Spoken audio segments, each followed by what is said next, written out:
ஜனநாயக படம் 9th of Jan வந்து ரிலீஸ் ஆக போது. இது எல்லாருக்குமே தெரிஞ்ச விஷயம். அதோடைய ஆடியோ லான்ச் இப்போ ரீசெண்டாக மலேசியாவில் 80,000 மெம்பர்ஸ் உட்கார்ற ஒரு ஸ்டேடியம்ல நடந்தது.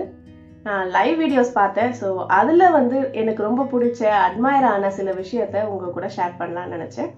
ஸோ வீடியோக்குள்ளே போகிறதுக்கு முன்னாடி என்னோட சேனல் சப்ஸ்கிரைப் பண்ணலன்னா சப்ஸ்கிரைப் பண்ணிக்கோங்க. என் பக்கத்தில் இருக்க பெல் ஐக்கனும் கிளிக் பண்ணிக்கோங்க. அண்ட் இப்போ வீடியோக்குள்ளே போகலாம். ஃபர்ஸ்ட் விஜய் அண்ணாவோட என்ட்ரி பத்தி தான் பேசி ஆகணும். எப்பயும் போல ஒரு டான்ஸ் இருந்துச்சு. போகும்போது மணி மாஸ்டர் வேற மாதிரி அப்படின்னு சொல்லிட்டு ஒரு வைபு கொடுத்துட்டு போயிட்டாரு. அதுக்கேற்ற மாதிரியே இந்த ஃபங்க்ஷன் ஃபுல்லா செலிப்ரேஷன் மூட்ல தான் இருந்தது. ஆங்கர்ஸ் விஜய் அண்ணாவன் என் நெஞ்சில் குடியிருக்கும் தளபதின்னு இன்வைட் பண்றாங்க. அவரும் மேல வராரு. வரும்போது ஒரு வாக் ரேம்ப் வந்து கொடுத்தாரு. ரொம்ப சைலண்டான மாஸான ஒரு வாக் கொடுத்தாரு. பேக்ரவுண்ட்ல மியூசிக் இருந்தது. அந்த பேக்ரவுண்ட் மியூசிக் ஸ்டாப் ஆனாலும் நம்ம ஆடியன்ஸோட சத்தம் மட்டும் நிக்கவே இல்லை. ஸோ அந்த அளவுக்கு சத்தமா இருந்துச்சு. ரொம்ப பார்க்கவே எனக்கு இங்க அவ்வளோ எக்ஸைட்மெண்ட்டோட பார்த்துட்டு இருந்தேன். விஜய் அண்ணா ஸ்டேஜ்ல மைக்கை பிடிச்சி பேச ஆரம்பிச்சாரு. ஆப்வியஸ்லி எல்லாருமே வந்து கவர்மெண்ட்டுக்கு தேங்க் பண்ணுவாங்க. இவரும் வந்து தேங்க் பண்ணாரு. பட் ஸ்பெஷலா இவர் சோசியல் மீடியா இன்ஃப்ளூயன்சர்ஸ் நண்பர்கள் நண்பிகள் சொல்லிட்டு அவருக்கும் தேங்க் பண்ணாரு. அது ரொம்பவே எமோஷனலா இருந்துச்சு. அவர் லாஸ்ட் படம் அப்படின்னு சொல்லிட்டு மென்ஷன் பண்ணும்போது ரொம்ப தயங்கி எசிடேட் பண்ணி தான் வந்து அவர் சொன்னாரு. அதுலயே அவரோட பெயினும் புரிஞ்சுது. ரொம்ப எமோஷனலாகவும் இருந்துச்சு. அதுல அவர் ஒரு சேயிங் சொல்லியிருந்தாரு. என்னன்னா, சினிமான்றது ஒரு பெரிய கடல். அதுல நான் ஒரு மணல் வீடு தான் ஆசைப்பட்டேன். ஆனா என்ன நீங்க மாளிகையில கொண்டு போய் நிறுத்திட்டீங்க அப்படின்னு. அது ரொம்பவே டச் ஆச்சு. அண்ட் அவர் வந்து சினிமா ஜேர்னியை பற்றி சொல்லியிருந்தாரு. அதாவது 30 years நான் வந்து இந்த ஃபீல்டில் ரொம்ப கஷ்டப்பட்டு நிறைய ஃபேஸ் பண்ணியிருந்தேன். அதை எல்லாத்தையுமே நீங்கள் எனக்கு சப்போர்ட் பண்ணீங்க. அதனால அடுத்த 30 வருஷம் நான் வந்து உங்களுக்கு சப்போர்ட் பண்ண போறேன்ற மாதிரி பேசியிருந்தாரு. அதில் அவர் ஒரு லைன் சொல்லியிருந்தாரு. என்னன்னா, நான் நன்றி கடனை தீர்த்துட்டு தான் போவேன் அப்படின்னு. ஸோ அது ரொம்பவே நல்லா இருந்தது. எமோஷ்னலாக டச் ஆச்சு. அவர் பேசிட்டு இருக்கும் போதே நடுவில் டிவிக்கே அப்படின்னு சொல்லிட்டு ஆடியன்ஸ்லாம் கத்த ஆரம்பிச்சாங்க. அவர் மைக்லேயே சைலண்டா வேண்டாம்ப்பா அப்படின்னு சொல்லிட்டு டாபிக்கை டக்குன்னு சேஞ்ச் பண்ணிட்டாரு. ஏன்னா இங்க பெர்மிஷன் கொடுக்கும் போதே வந்து பாலிடிக்ஸ் பத்திலாம் பேசக்கூடாது அப்படின்ற மாதிரி சொல்லியிருந்தாங்க.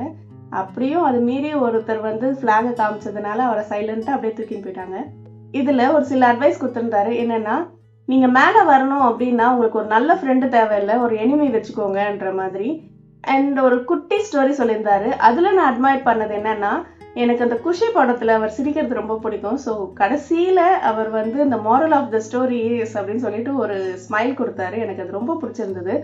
ஸோ இந்த குட்டி ஸ்டோரியோட மாரல் என்ன அப்படின்னா, யாராவது உங்களுக்கு கெடுதல் பண்ணாங்கன்னா அவங்கள திருப்பி நீங்க ஹர்ட் பண்ணிட்டீங்க அப்படின்னும் போது அன்னைக்கு நாள் வந்து ரொம்ப நல்லாவே போகும், ரொம்ப ஹாப்பியா இருக்கும். ஆனா அதை மன்னிச்சிங்கன்னா உங்களுக்கு லைஃபே வந்து ரொம்ப ஹாப்பியா இருக்கும் அப்படின்றது தான் இந்த மாரல் ஆஃப் த ஸ்டோரி.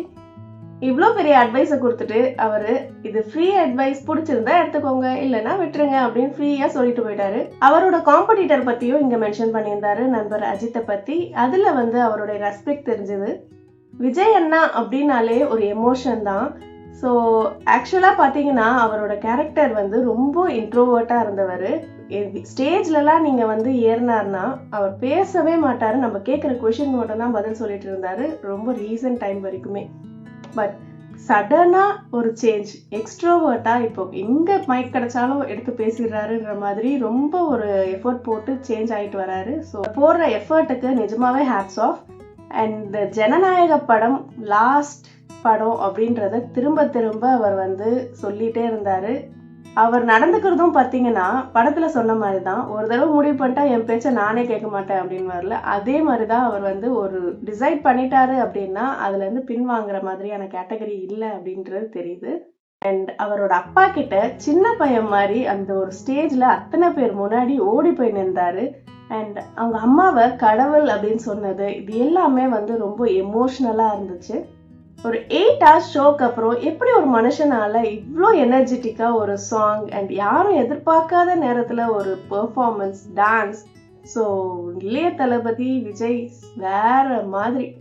அனிருத்தும் அவங்களோட க்ரூவும் விஜய் அண்ணாவை கொஞ்சம் எமோஷனல் ஆக்கணும்னு சொல்லிட்டு அந்த கத்திப்பட பாடலை திரும்ப போட்டிருக்காங்க. 2-3 times திரும்ப போட்டிருக்காங்க. அண்ட் ஆல்சோ ஆடியன்ஸும் வந்து விஜய் அண்ணாவை பார்த்து பாடியிருக்காங்க. நார்மலாவே நம்ம அந்த சாங் கேட்கும் போது ரொம்ப எமோஷனல் ஃபீலிங் இருக்கும். விஜய் அண்ணா அங்க தெளிவா சொல்லிட்டாரு, நீங்க என்ன ட்ரை பண்றீங்கன்னு, நான் கண்டிப்பா அழமாட்டேன் அப்படின்னு.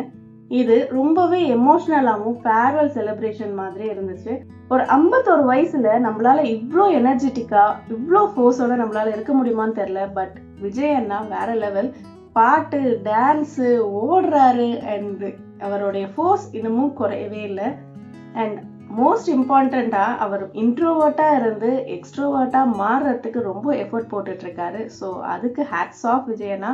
ஆடியோ லான்ச்சை ரொம்பவே அழகாக கொண்டு போனாங்க இந்த மேனேஜ்மெண்ட்டும் ஆர்கனைசேஷனும். ஸோ அவங்களுக்கு ரொம்ப பெரிய தேங்க்ஸ். ஜனநாயகம் தான் லாஸ்ட் படம் அப்படின்னு சொல்லிட்டு ரொம்ப ஆணித்தனமாக சொல்லிட்டாரு.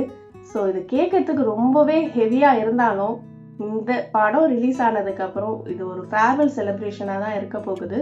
இந்த படத்தோட நம்ம விஜய் அண்ணாவை பிக் ஸ்க்ரீனில் பார்க்க முடியல அப்படின்னாலும் நம்ம ஏதோ ஒரு முறையில் பொலிட்டிக்கல் முறையிலையாவது நம்ம பார்த்துட்டு தான் இருப்போம். ஸோ விஜய் அண்ணா உங்களுக்கு எங்களோட சப்போர்ட் எப்பயுமே இருக்கும். All the best.